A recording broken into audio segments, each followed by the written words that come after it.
Est-ce que quelqu'un connaît un bon parti pour moi, demandai-je à tout le monde que je connaissais, sur le point d'avoir 30 ans et ressentant la pression de me marier. J'ai rencontré Jordan par l'intermédiaire d'un ami. Après avoir fréquenté pendant presque un an, nous avons décidé de nous marier. Après 2 mois de mariage, j'étais déjà à bout. J'étais impatiente de divorcer le plus rapidement possible. Il y avait quelques signaux d'alarme pendant que nous sortions ensemble, mais mon désir de me marier était si fort que j'ai ignoré tous ses défauts. C'est vraiment vrai ce qu'on dit. Je m'appelle Ellie, j'ai 29 ans et je travaille comme infirmière. Jordan, qui a 8 ans de plus que moi, s'est révélé être un menteur arrogant et trompeur. Pour commencer, son poste était faux. En réalité, il n'était qu'un employé de supermarché sans fonction définie. Bien que je n'avais pas l'intention de juger en fonction de la profession, il avait prétendu travailler comme gérant de magasin pendant notre relation, et comme il avait 37 ans, cela me semblait logique. Cependant, il a mentionné que nous devions inviter le gérant du magasin, Alex, et le sous-gérant, David, révélant ainsi son mensonge lorsque nous sélectionnions la liste des invités pour notre mariage. Attends, je pensais que tu avais dit que tu étais le gérant. Lorsque j'ai confronté Jordan, il a révélé avec désinvolture, je n'ai jamais dit ça, j'ai mentionné que je deviendrais éventuellement le gérant. Quoi? Tu as menti? J'étais choquée et me sentais trahie, mais le lieu du mariage était déjà réservé et nous avions déjà présenté nos familles respectives. Si tu t'en soucies vraiment, nous n'avons pas besoin de nous marier, a dit Jordan d'un ton menaçant. Malheureusement, j'ai répondu, non, allons nous marier, ce que je réalise maintenant que c'était une erreur. Tu n'es pas tombée amoureuse de mon titre de travail, tu es tombée amoureuse de moi, non? Les détails n'importent pas, suis-moi sans te plaindre. Jordan a essayé d'agir avec confiance et désinvolture, mais franchement, il en était loin. Alors, pourquoi mentir sur le fait d'être gérant en premier lieu? Je voulais souligner cela, mais je suis restée silencieuse pour éviter une dispute. Le prochain mensonge concernait notre situation de logement.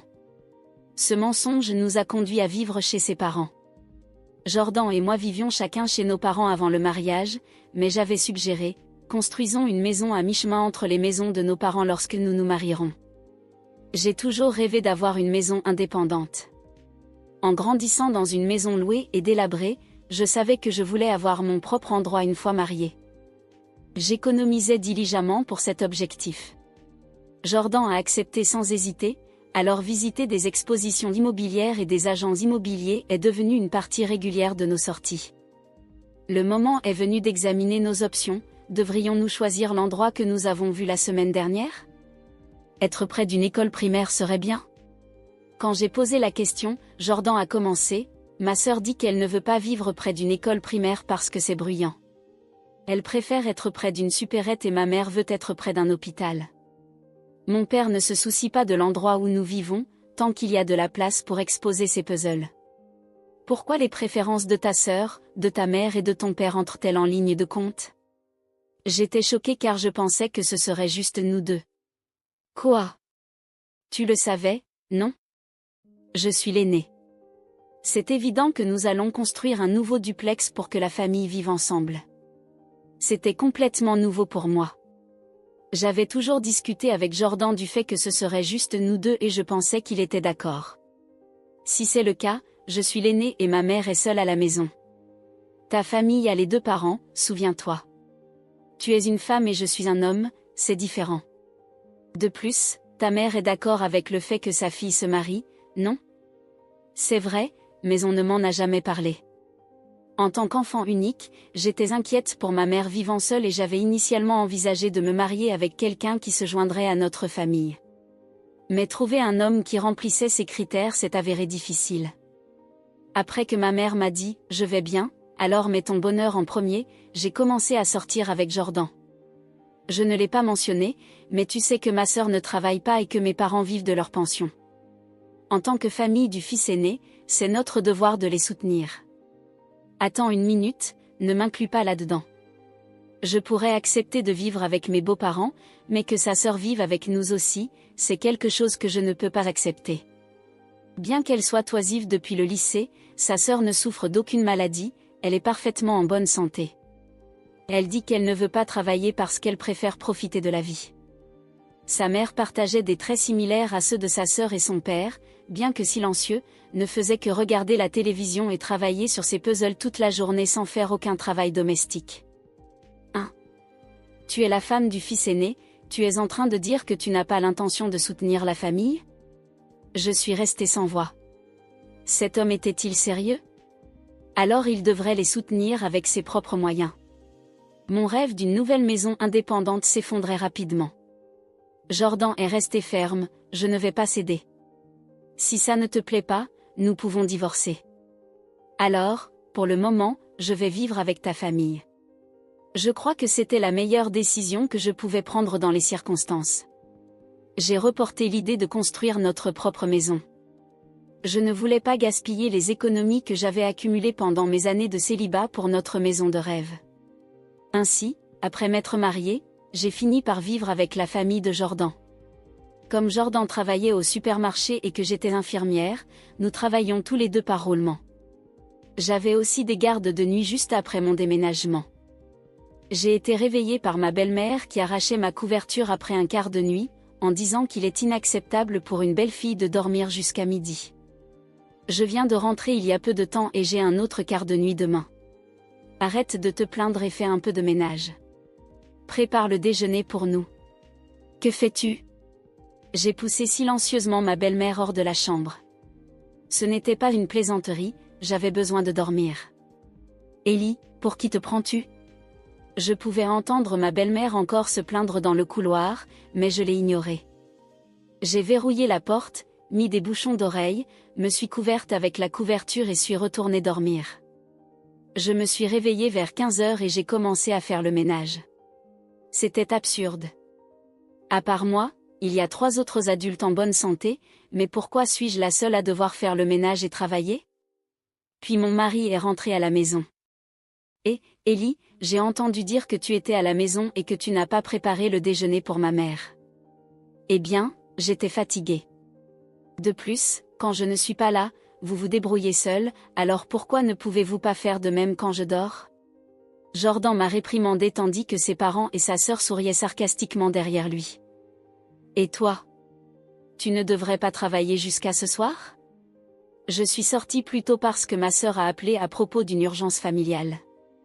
Tout ça parce que je n'ai pas préparé le déjeuner? Ridicule. Mes véritables sentiments ont échappé, ce qui n'a fait qu'augmenter sa colère et il m'a réprimandé encore plus. Le mariage doit-il être si difficile pour une épouse? Sans paix chez mes beaux-parents, je trouvais des excuses pour retourner chez ma mère les jours particulièrement épuisants ou mes jours de repos. Ma mère m'accueillait sans dire un mot. Je voulais divorcer, mais je n'arrivais pas à le dire à voix haute. Puis, le sujet du déménagement est apparu chez ma mère. Ils veulent que nous déménagions l'année prochaine.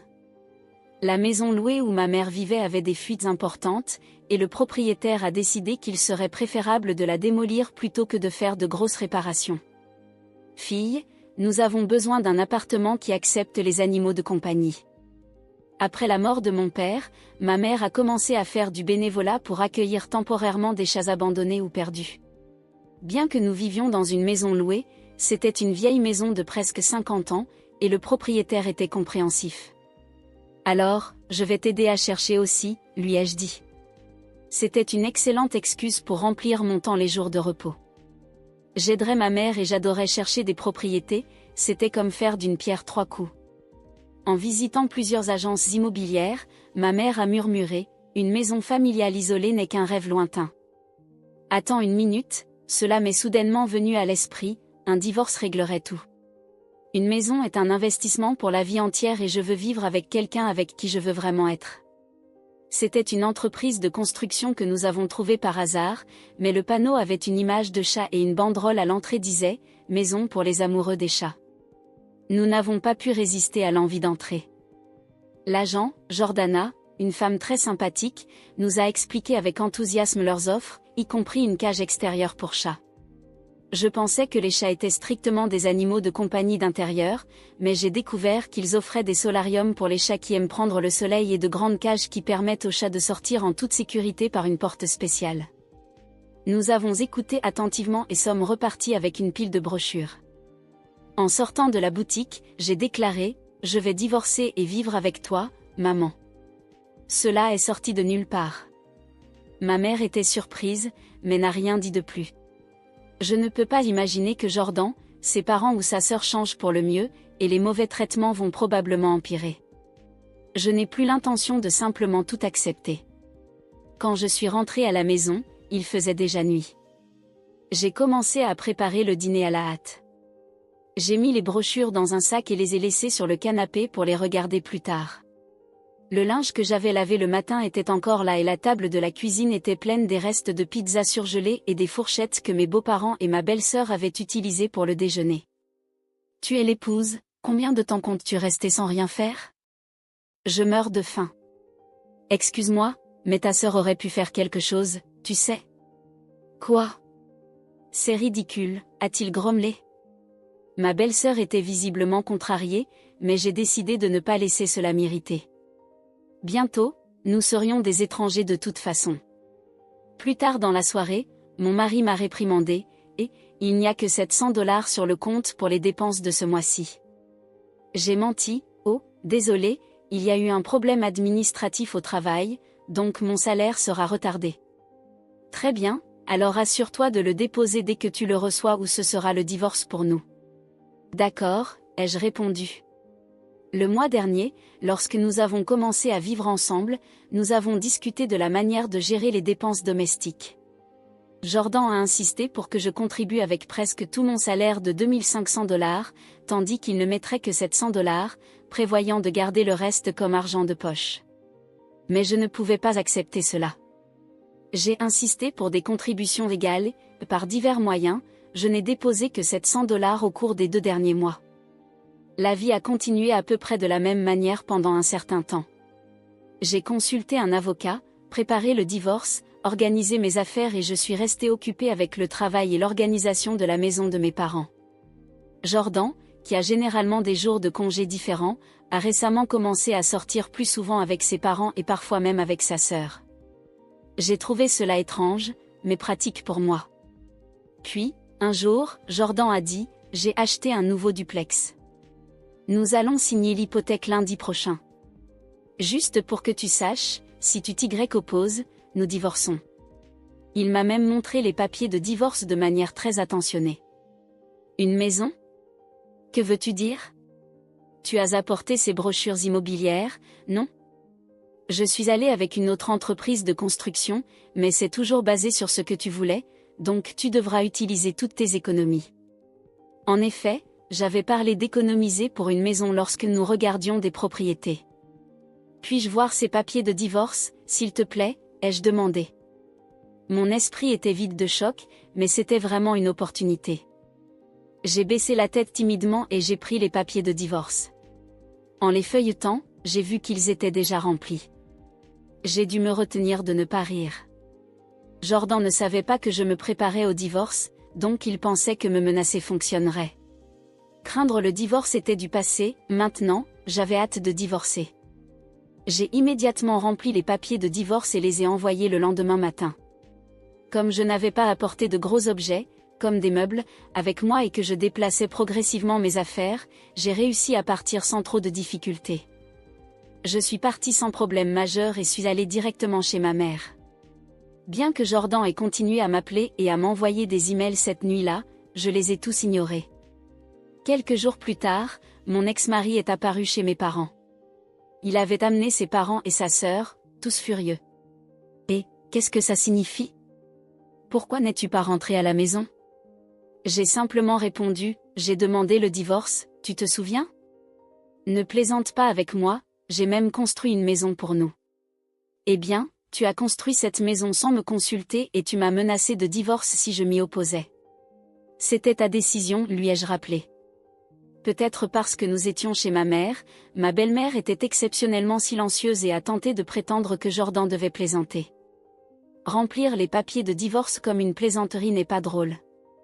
Nos personnalités ne correspondent pas du tout, alors je profiterai de cette opportunité pour divorcer. Les différences irréconciliables sont la principale raison du divorce, tu sais. Ma belle-sœur est également intervenue, nous serons en difficulté sans toi. Qui va nous soutenir? Qui va payer l'hypothèque? Eh bien, c'est quelque chose que votre famille doit résoudre par elle-même. Maintenant, je suis une étrangère. De plus, pourquoi devrais-je m'occuper d'une belle-sœur en parfaite santé, ai-je rétorqué. Mon beau-père me fixait en silence. Je n'ai jamais pensé que tu pouvais être si froide, a exclamé Jordan. Et, tu vois, cela ressemble à une différence de valeur, non? Une autre raison parfaite pour le divorce, ai-je plaisanté. Lorsque j'ai consulté un avocat, on m'a dit que simplement citer des différences irréconciliables ou un choc de valeur n'était généralement pas suffisant pour obtenir un divorce facilement. Cependant, dans le cas de Jordan, il a menti sur son emploi et ses revenus, et son attitude quotidienne est un exemple de violence verbale.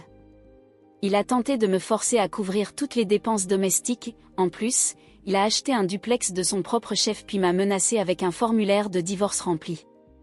Donc, les raisons de notre divorce étaient claires. Je n'accepterai pas ce divorce, a insisté Jordan. Bien que tu dises que tu ne l'acceptes pas, c'est toi qui as écrit et ton père et ta mère sont les témoins.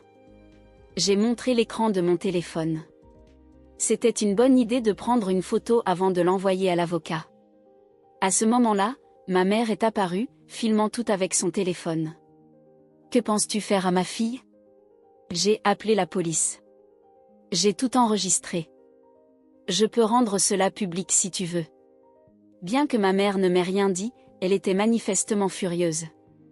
Mon beau-père a paniqué à la mention de la police, s'il vous plaît, pas de police. Cela nous ferait mal paraître. Arrête ça. J'ai toujours pensé que mon beau-père était du genre silencieux, mais il semble qu'il parle dans des situations comme celle-ci. J'ai réalisé, d'une manière étrange, que la tendance de Jordan à se vanter devait venir de son père. Avec cela, Jordan et sa famille sont immédiatement partis. Que allons-nous faire maintenant? Nous ne pouvons pas payer l'hypothèque. Eh bien, je suppose que nous n'avons pas d'autre choix que d'annuler, je les ai entendus dire.